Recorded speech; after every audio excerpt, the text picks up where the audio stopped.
ce message peut aider plusieurs personnes. N'hésite pas à liker et à t'abonner. Surtout que Dieu te bénisse.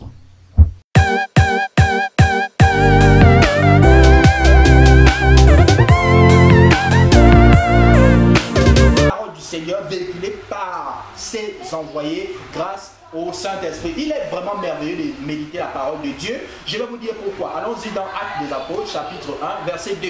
La Bible dit jusqu'au jour où il fut enlevé au ciel après avoir donné ses ordres par le Saint-Esprit aux apôtres qu'il avait choisis. Quand on parle des apôtres, il s'agit des envoyés, des personnes. Il est vrai que quand nous lisons ce passage, il est question de simplement des 12 apôtres et des disciples qui ont vécu dans cette époque-là. Mais aujourd'hui, je vais ouvrir tes yeux, c'est pourquoi nous méditons ensemble. Tu vas apprendre quelque chose aujourd'hui. Tu vas dire Amen d'abord.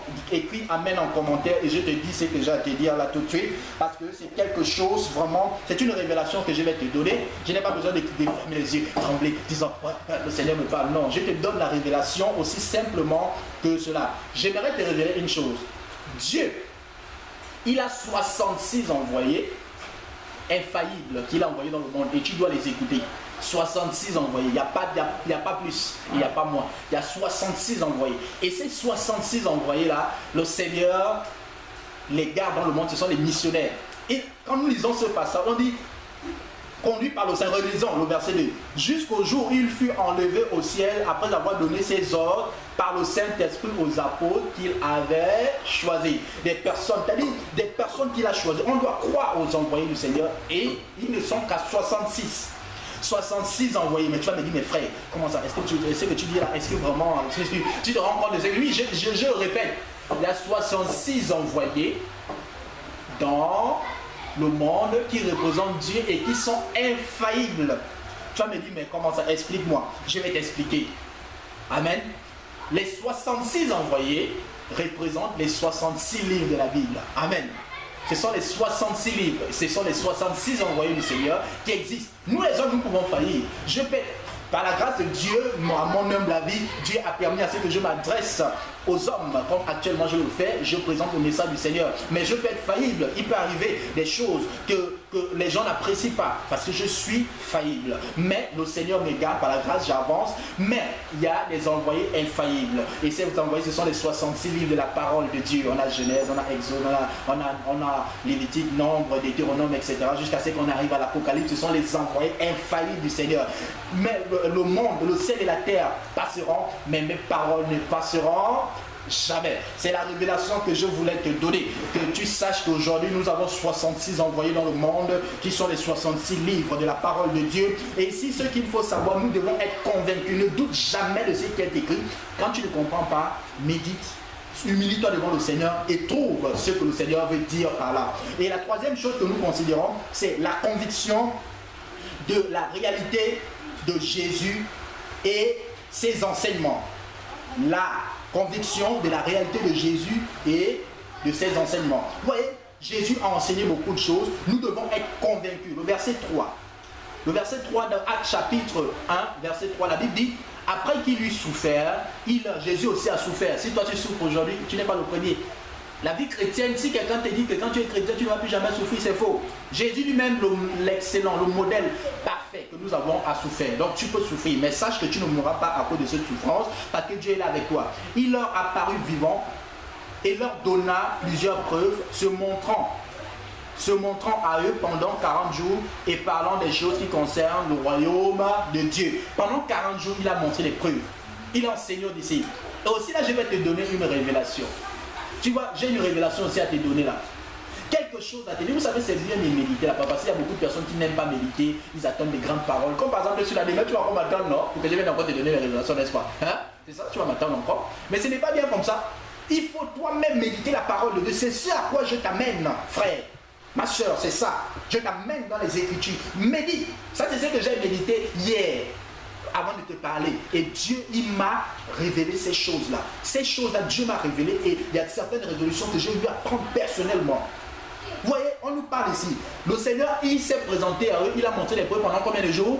40 jours. Je tiens déjà à te souligner que dans la Bible, le chiffre 40 signifie beaucoup de choses. Le déluge a fait 40 jours. On voit 40 jours ici. Moïse a fait 40 jours de jeûne et prière. Les 12 espions, ils ont fait 40 jours d'espionnage pour voir la terre promise. Nous voyons aussi Élie, il a fait 40 jours de marche. Nous voyons aussi la destruction des Ninive. Elle devait s'écouler, devait s'étaler. C'est après 40 jours que Dieu devait frapper Ninive. Vous voyez, le Seigneur également, Jésus, il a jeûné pendant combien de jours?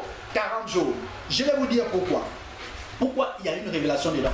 La révélation, c'est quoi? C'est qu'il y a des preuves qui ne viendront dans ta vie qu'après 40 jours de consécration avec le Seigneur. Il y a des preuves que tu auras, rien qu'après 40 jours de consécration. Le Seigneur me faisait dire, mais comment ça? C'est parce que dans la Bible, Jésus a jeûné pendant 40 jours. Qu'est-ce que Jésus a... Pourquoi Jésus a jeûné 40 jours? Ce sont des questions comme ça que tu vas te poser. Pourquoi Moïse a jeûné 40 jours?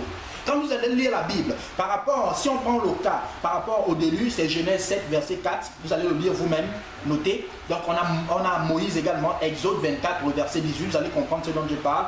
Exode 24, verset 18. Ensuite, on a les 12 espions, Nombre chapitre 13, verset 25.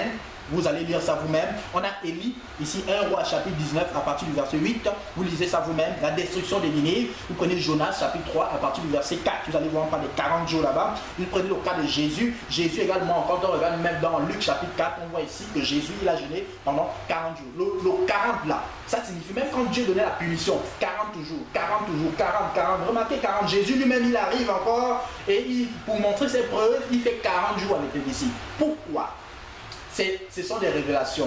Il y a des choses, il y a des preuves que tu n'auras avec Jésus qu'après 40 jours de consécration. C'est pourquoi aujourd'hui, si le Seigneur te parle, pendant que je te parle et qu'il te véhicule un message en te disant fais 40 jours de consécration, ça peut être dans la prière, ça peut être dans le jeûne partiel, pas total, parce que moi je t'engage pas là-dedans.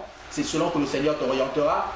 Ça peut être dans la méditation, pendant 40 jours vraiment consacré, peut-être 2-3 heures de méditation dans la parole sérieuse sans être interrompu, etc. C'est à toi de voir la consécration que tu veux faire avec le Seigneur. Et je te rassure, tu me donneras toi-même le témoignage, tu auras une preuve que tu n'avais pas concernant Jésus. Et aujourd'hui, pendant que je suis en train de lire ce passage, le Seigneur me met quelque chose à l'esprit. Verset 3. Après qu'il eut souffert, il leur apparut vivant, donnant plusieurs preuves. Le Seigneur va venir dans ta vie. Pendant que tu vas prier cette nuit, Dieu il va venir et il va te montrer certaines preuves que tu ne sais pas. Il va te dire quelque chose. C'est pourquoi prie cette nuit. Jésus va apparaître dans ta chambre, il va apparaître dans ta maison, il va apparaître dans ton lieu de travail et tu vas le voir et tu vas voir la révélation du Seigneur et tu seras jamais béni. Aujourd'hui on ne va pas être long par la grâce de Dieu, nous allons nous limiter là pour que la vidéo ne soit pas très longue. Nous allons continuer à étudier ce livre dans les jours à venir. Nous allons continuer, donc ne rate aucun des enseignements, nous allons encore poster. C'est pourquoi sois là régulièrement, partage aussi avec tes amis et Dieu va t'aider. Nous allons continuer à étudier les actes des apôtres. Que Dieu te bénisse et je vais prier pour la fin. Seigneur, sois béni et sois loué de ce que tu as permis que l'on puisse apprendre sur le livre des actes des apôtres, sur la vie de Luc également. Merci Seigneur, oh Dieu Père, de nous avoir révélé les choses. Je prie qu'à partir d'aujourd'hui, nous soyons convaincus, que l'on soit sûr des paroles que nous déclarons. Et Seigneur, aide-nous à avancer avec toi et que ton nom soit béni à jamais. Je prie Seigneur que tous ceux qui ont des blocages, qu'ils soient débloqués au nom de Jésus. Tous ceux qui ont des problèmes, des maladies, en ce moment précis, je suis convaincu que ces personnes sont libres au nom de Jésus. Gloire à toi Père, gloire à toi Seigneur, parce que tu l'as fait. Au nom de Jésus, j'ai prié. Amen. Donc merci, à nous revoir à la prochaine vidéo et partage avec tes amis. Que Dieu te bénisse.